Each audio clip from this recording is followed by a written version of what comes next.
हमारे ज्येष्ठ से एवं शक्ति स्वरूपा देवियों एवं बालक सभी का सूर्य से अभिवादन करते हुए आज अपन को जो सौभाग्य प्राप्त हुआ है अपना अनुभव रखने का, तो वो मैं आप सभी के समक्ष प्रस्तुत करने का प्रयास करता हूँ। वर्तमान में अगर जो भी यहाँ पे चर्चा चल रही है वो परमात्मा की ही चल रही है। कहीं भी अगर चर्चा हो रही है, कथा भागवत हो रही, परमात्मा के विषय में ही हो रही। परंतु यदि किसी से पूछा जाए और पूजा भी किसकी करते हैं भी देखना है, पूछा जाए कि परमात्मा है, सभी कह देंगे है। कहाँ है? सब जगह है। कैसे है? उस किताब में लिखा है, किताबों में लिखा हुआ है। फिर वो ये नहीं कहेंगे जिस इष्ट की वो पूजा कर रहे हैं उसको नहीं कहेंगे। जैसे कि मान लिया जाए कोई राम की करता है, कोई कृष्ण की करता है, कोई शंकर आदि की करता है, तो वो ये नहीं फिर कहता कि ये परमात्मा है। इष्ट उसको बना रखा है, लेकिन परमात्मा कोई और है। परमात्मा के बगैर पत्ता नहीं हिलता, ऐसा कहते हैं। और पूछ भी तो है कहाँ? सब जगह है, किताबों में लिखा है। काकड़ में है, काकड़ में है तो इस वस्तु में कैसे? बस यही पे वाणी विराम हो जाती है। इतना ही पूछते, इसलिए अगर अधिक पूछ दो तो फिर बहुत ही बड़ी बात हो जाती है।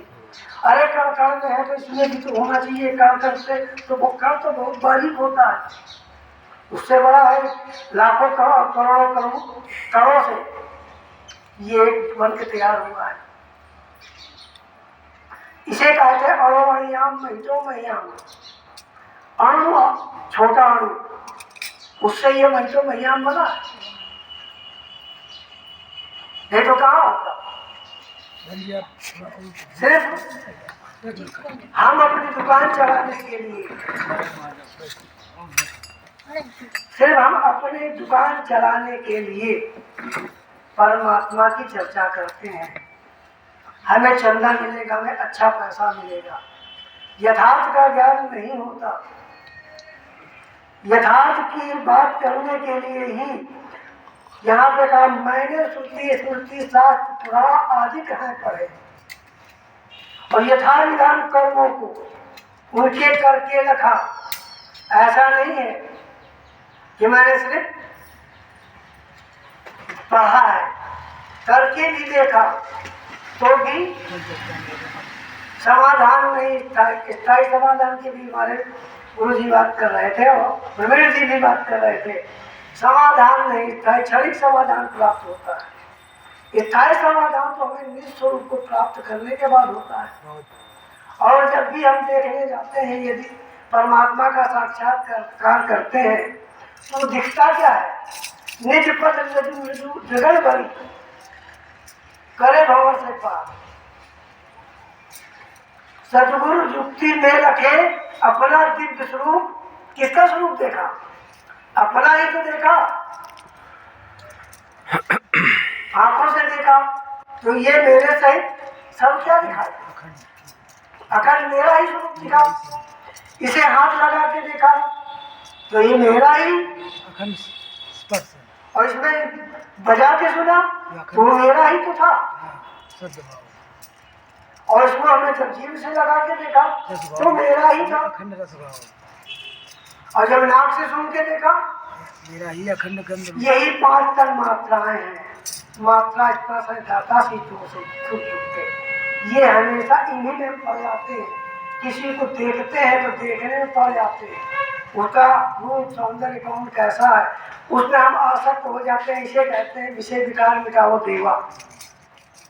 ये है विषय, आंखों का विषय।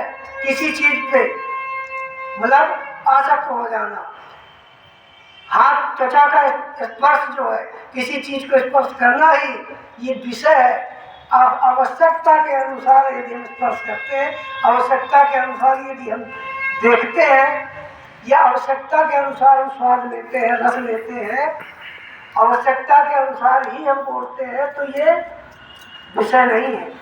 विषय है, लेकिन जब आवश्यकता से अधिक हम बोलने लगते हैं, आवश्यकता से अधिक कोई चीज लेने लगते हैं, तो वो विकार बन जाता है। इसे कहते हैं विषय विकार। इनको विकारों में हमें नहीं फंसना है। तो कैसे नहीं फंसना है? उचित, जैसा कि हमें अभी समय मिला, उचित समय के अंदर अपनी बात को पूर्ण करना, उचित बोलना, उचित किसी को देखना। ये नहीं कि किसी को देखते जा रहे, भूले चले जा रहे हैं, गलत हो जाता है। तो ये इसे ये विकार है।